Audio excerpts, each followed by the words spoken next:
Salut Vincent, j'espère que tu vas bien. Salut, merci, ça va. Et toi? Ça va, super, merci. Donc rentrons directement dans le vif du sujet. Quel bilan fais-tu de cette première partie de saison? La première partie est plutôt positive. Il y a plusieurs bilans à faire. D'abord, on analyse un peu l'efficacité de la nouvelle méthodologie, sur laquelle on pourra peut-être y revenir tout à l'heure. Mais il y a plusieurs bilans, déjà par catégorie, c'est-à-dire U12, U13, U14 et U15, puisque le pôle préformation regroupe ces trois catégories, ces trois générations, de 2010 à 2013. Il y a les bilans individuels, voilà, où nous en sommes par rapport à l'évolution du joueur. Et puis après, nous avons aussi le bilan collectif, c'est-à-dire les résultats, parce que les résultats valident une méthode de travail. Donc aujourd'hui, sur les U12, on est très satisfait de l'évolution individuelle des joueurs, et aussi des résultats, parce que nous avons eu notre qualification dans le groupe élite pour cette fin de saison de manière superbe en termes d'état d'esprit et en termes aussi de qualité de joueur. On a vraiment une génération avec une qualité excellente. Sur la génération 2012, on s'est qualifié pour de la deuxième phase. Là, nous commençons une deuxième phase pour accéder à cette troisième phase qui va nous permettre de jouer à 11 et d'essayer de nous qualifier et de finir dans les 5 premiers pour nous qualifier en U14 région. Donc cette génération n'a pas encore perdu en compétition, même si voilà, on rencontre parfois un peu de difficultés dans la complémentarité des joueurs. On est plus à l'aise à 11 sur la complémentarité, donc bon, il nous reste encore un mois à jouer à 8, et puis après les garçons vont pouvoir encore mieux s'exprimer. Et sur les 14, eh ben, c'est une grosse satisfaction parce que nous avons été qualifiés dès le mois de novembre au U14 R1. Et grâce à voilà, une génération très bonne également, et grâce à un travail du staff, comme tous les autres staffs d'ailleurs, qui est excellent. Donc on est qualifié en 14 R1, et puis on est aussi assuré d'être en 15 régions l'année prochaine. Donc on a le loisir et le luxe de pouvoir travailler exclusivement sur la constitution de ce groupe U15 régions pour les 6 mois qui nous restent à travailler ensemble jusqu'à la fin de saison. Et sur les 15 régions, on est un peu en difficulté, on n'est pas sur une bonne période, mais le travail fait est excellent, donc sur les résultats sont un peu en dessous de nos objectifs, mais j'ai totale confiance dans le staff et dans toute cette génération 2010 qui m'est chère.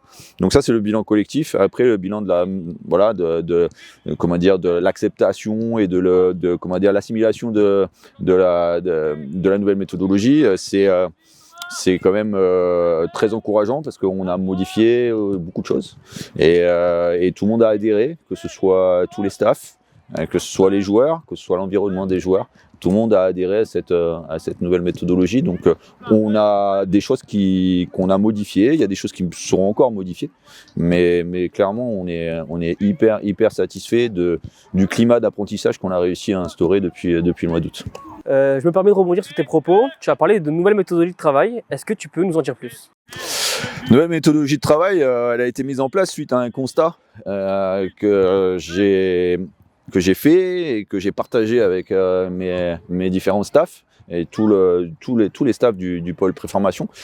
Aujourd'hui, on a constaté qu'il y avait un déficit technique sur les nouvelles générations, dû à plusieurs éléments. C'est d'abord le temps de pratique, c'est-à-dire que les enfants maintenant de cet âge, entre 12 et 15 ans, n'ont pas un temps de pratique assez élevé comparativement aux générations d'il y a 15 ou 20 ans. Donc il y a un déficit technique sur des gestes de base.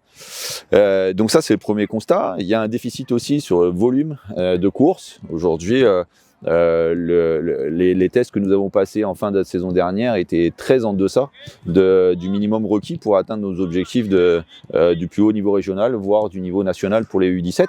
Donc aujourd'hui, c'est un constat que nous avons tous fait et tout le monde était unanime. Donc on a mis des choses en place.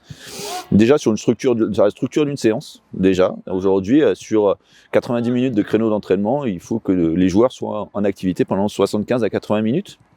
Ça, c'est indispensable pour trouver de l'intensité et augmenter notre capacité à répéter les efforts. On a aussi accentué le travail athlétique grâce à Alexandre Gallet, notre préparateur athlétique sur la préformation. Donc ça, on a renforcé le travail fait avec nos jeunes joueurs. Après, on s'est doté, le club nous a offert la possibilité de travailler avec My Coach Pro pour le suivi longitudinal de chaque joueur. sur tous les plans, avec toutes les stats. Et ça, c'est indispensable pour le pilotage et l'accompagnement des joueurs. Et nous en servons lors des 2 ou 3 entretiens, c'est selon les catégories, que nous ferons durant toute la saison avec chaque joueur et chaque famille, et dans lequel ces entretiens sont constitués de toutes les stats et d'une grille d'évaluation par joueur que nous mettons à disposition de chaque famille. D'accord ? Et aussi la vidéo évidemment, puisque nous avons, grâce à certains parents qui ont eu la gentillesse de financer certaines caméras VO, qui nous permet de filmer tous les matchs, minimum tous les matchs à domicile, voire certains matchs à l'extérieur, ce qui nous permet de faire des retours vidéo individuels et collectifs pour les joueurs du pôle préformation élite. Et ça, c'est quelque chose de très très très important, parce que ces nouvelles générations sont très focus sur l'image, on le sait, avec les outils qu'ils ont maintenant en main toute la journée, même un peu trop parfois. Et ça c'est un outil qui est indispensable maintenant pour l'évolution des joueurs. Et puis après également, il y a la possibilité à chaque joueur de jouer dans une catégorie supérieure. Aujourd'hui, il n'y a aucune porte qui est fermée. Prends l'exemple de CAT 2012 qu'on jouait déjà avec les U14 régions en fin d'année 2024, qui a 2 voire 3 joueurs titulaires, 2 joueurs sur-titulaires tous les week-ends depuis plusieurs semaines, U14 avec nos U15. Il y a des U12 qui ont déjà joué avec nos U13. Donc les portes sont ouvertes, on s'interdit rien. Et ce qu'il faut, c'est que le niveau de difficulté soit assez élevé, mais pas trop, pour la progression du joueur. Aujourd'hui, c'est indispensable qu'il y ait un niveau de difficulté supérieur pour éviter aux joueurs de tomber dans un certain confort. Et donc ça, c'est très appréciable, parce que je sais que ça peut être difficile pour un staff de dire, bah voilà, mes meilleurs joueurs vont jouer dans la catégorie supérieure, donc je vais pas avoir la meilleure équipe possible. Mais tous les staffs jouent le jeu, et c'est vraiment très appréciable pour moi qui pilote ce pôle préformation, parce que tout le monde est là pour l'intérêt de l'évolution du joueur dans le cadre de sa progression individuelle. Justement, pour ce pôle préformation, quels sont les objectifs ? Les objectifs ils sont assez simples, ils sont multiples. Déjà, c'est développement et accroître la qualité technique individuelle pure des 2 pieds. Aujourd'hui, on a des joueurs qui ne se servent pas, par exemple, assez de leur pied faible. Et ça, je suis très très très exigeant avec chacun d'entre eux pour exécuter un geste technique comme il doit l'être, et pas se mettre dans des situations confortables, parce que leur objectif à chacun, c'est d'évoluer au plus haut niveau, qu'il soit régional ou national ou encore plus haut.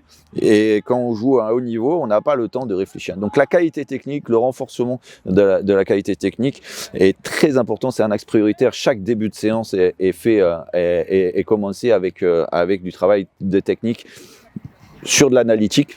Aujourd'hui, la méthode globale, pour moi, doit être complétée par de l'analytique, de la répétition du geste, de la position d'un pied et la surface de pied utilisée, pied droit, pied gauche. C'est très important. Donc ça, c'est le premier volet. Le deuxième volet, c'est la connexion avec les autres. Aujourd'hui, à partir des U12, on veut une expression collective qui ressemble, et qui est en adéquation avec nos principes de jeu et notre philosophie de jeu, que nous avons mis aussi sur papier avec tout le staff de la préformation. Donc vraiment la connexion avec les autres, donc l'expression collective, qu'on puisse parler le même langage footballistique. Et troisième axe, c'est développer les habiletés mentales.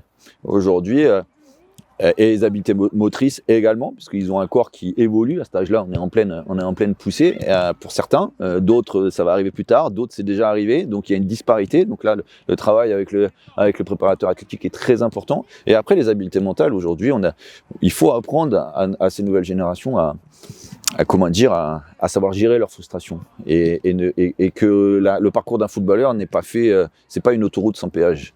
Aujourd'hui, il y a des difficultés, et il y a une concurrence où il faut accepter d'être moins bon sur le terrain. Ça arrive à tous les meilleurs joueurs du monde d'être moins bons. On l'a vu récemment avec des joueurs de qualité internationale, Donc il faut apprendre aux joueurs que rien n'est facile dans un sport collectif, et que et dans un sport individuel, j'imagine que c'est la même chose, mais que sans l'autre, on fait pas grand-chose dans le football. Donc être vraiment focus sur l'expression collective et développer toutes les habiletés mentales telles que le dépassement de soi, l'abnégation, la volonté, la compensation, les efforts pour les autres, etc. C'est très très important pour trouver une cohésion dans chaque génération et dans le pôle préformation. Et aujourd'hui, nous sommes très contents puisque pour revenir 2 secondes sur la méthodologie, tous les joueurs de la préformation, excepté les U12, ont minimum 4 séances dans la semaine et voire une fois sur 3, 5 séances dans la semaine, avec une séance exclusivement sur l'activation technique le lundi.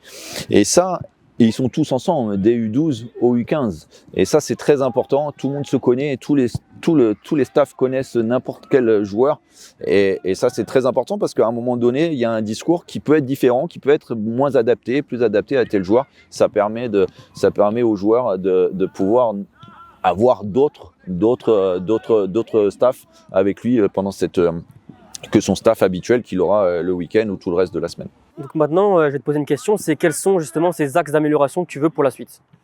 Aujourd'hui, on a déjà à la Toussaint, aux vacances de la Toussaint, on a fait un petit bilan et on a rectifié certaines choses, comme cette séance d'activation qui pouvait être trop longue, où les groupes de travail n'étaient pas assez homogènes. Donc on a rectifié déjà l'organisation de l'activation. Le lundi de 17h30 à 18h30, on a rectifié. Après, il faut qu'on s'améliore aussi dans l'organisation. Aujourd'hui, on est très bien organisé pour un club amateur, mais aujourd'hui, par exemple, dans notre semaine type, on a 2 réunions de travail. Une à 16h30 le lundi et une autre à 16h30 le vendredi. Une pour préparer la semaine de travail et une autre pour préparer le week-end de compétition. Et aujourd'hui, il faut on doit être plus organisé. Mais malheureusement, nous sommes tous bénévoles et qu'aujourd'hui, chacun a ses occupations professionnelles, personnelles, et c'est vrai que parfois on peut être pris par le temps. Donc il faut qu'on arrive à être plus réactif quand il y a des impondérables. Donc ça, c'est vraiment purement organisationnel. Après, sur le terrain, je pense sur la méthodologie, je pense qu'il faut encore être plus exigeant sur l'exécution des gestes techniques, sur les efforts faits, sur le dépassement de soi. Je pense qu'il faut qu'on soit plus exigeant. Aujourd'hui, je vais vous prendre un exemple. On a mis en place qu'entre chaque procédé d'entraînement, les joueurs ont 1 minute pour se mettre en place. C'est-à-dire que s'ils n'ont pas leur gourde sur le banc de touche, ils ne peuvent pas s'entraîner. C'est un exemple parmi tant d'autres. Et là, il faut qu'on renforce cette exigence, d'accord? Parce que le temps qui passe à aller boire au robinet, à aller boire dans le vestiaire, etc., c'est le temps qu'on passe pas pour s'entraîner. D'où mon envie, mon exigence concernant ce temps effectif de travail qui doit approcher les 80 minutes sur 90 minutes de créneau. Donc ça, il faut qu'on renforce encore ça. Et puis sur la cohésion. Aujourd'hui, on a beaucoup avancé. Sur toutes les générations. Et aujourd'hui, il ne faut pas qu'on lâche. C'est une grosse satisfaction. Les joueurs travaillent dans un climat d'apprentissage top. Mais aujourd'hui, on a des résultats positifs. Donc ça ne va pas être le cas toute la saison. Et j'attends de voir si c'est les résultats qui créent ce climat d'apprentissage positif ou est-ce que c'est une vraie cohésion qui s'est passée dans chaque génération et intragénération et intergénérationnelle, pardon. Et on verra.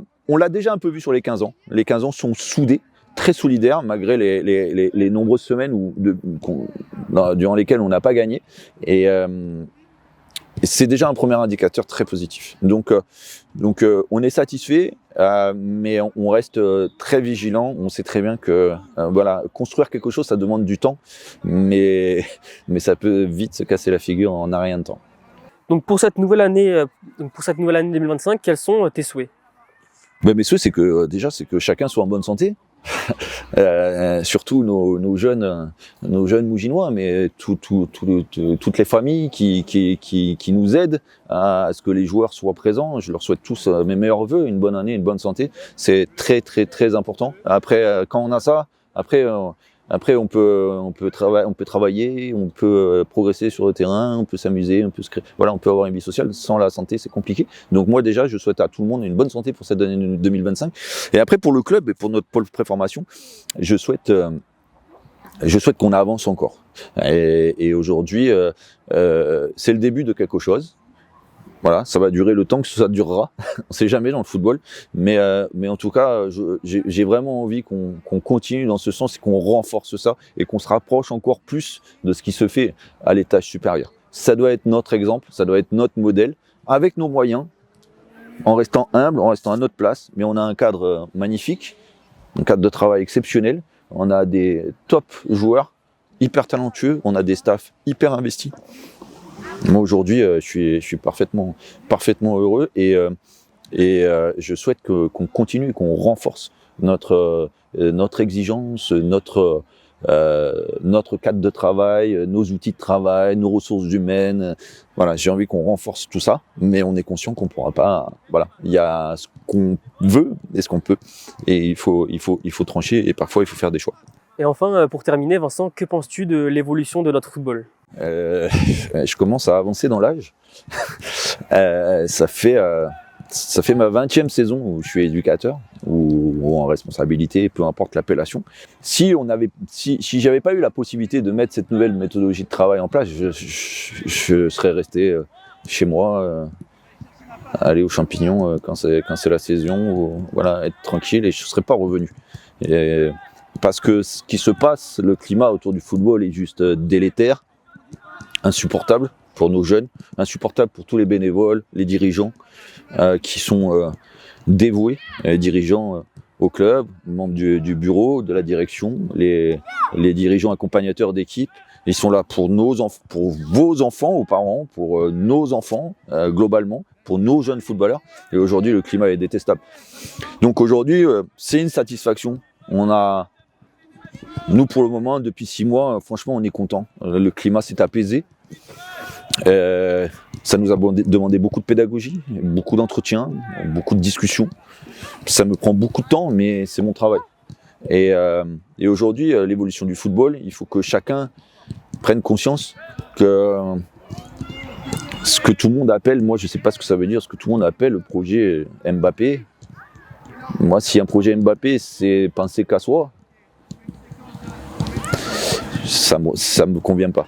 Donc aujourd'hui, il faut remettre les choses à leur place, c'est-à-dire que le football est un jeu, est un sport qui permet à certains joueurs d'arriver à des niveaux importants, mais la grosse majorité, ils vont jouer au football à un très bon niveau et ils vont pas en faire leur carrière. Mais les souvenirs qu'ils auront, qui seront créés pendant cette période-là, c'est à vie. Et moi, j'ai pas envie que ce soit des souvenirs d'insultes, de contestations arbitrales, de bagarres. C'est pas le foot, ça. Ça, c'est pas le foot. Le foot, c'est tout le monde. Ça regroupe toutes les couches de la population, et c'est ça qui est magnifique. Donc aujourd'hui, il faut que chacun puisse rester, il faut que chacun reste vraiment dans son rôle. Et aujourd'hui, peut-être que certaines décisions que j'ai déjà prises ou que je vais prendre peut être, pas très positive, ou voilà, ou impopulaire. Mais il en va de la survie de notre football tel que nous on le voit. Voilà, tel que nous on le voit. Donc aujourd'hui, je suis content de dépareiller par rapport à ce qui se fait ailleurs. Je suis fier que nous dépareillions par rapport à ce qui se fait ailleurs. Aujourd'hui, encore aujourd'hui, j'ai un parent qui m'a appelé d'un club extérieur qui me dit voilà, est-ce que vous pouvez me promettre que je ne promets rien du tout. Je promets juste du respect, du travail et de l'honnêteté intellectuelle, c'est tout. Moi, le temps de jeu, il n'y a personne ici qui va promettre un temps de jeu à n'importe qui. À n'importe qui sur la pôle préformation, il y a zéro promesse. Il faut arrêter de promettre, c'est des enfants.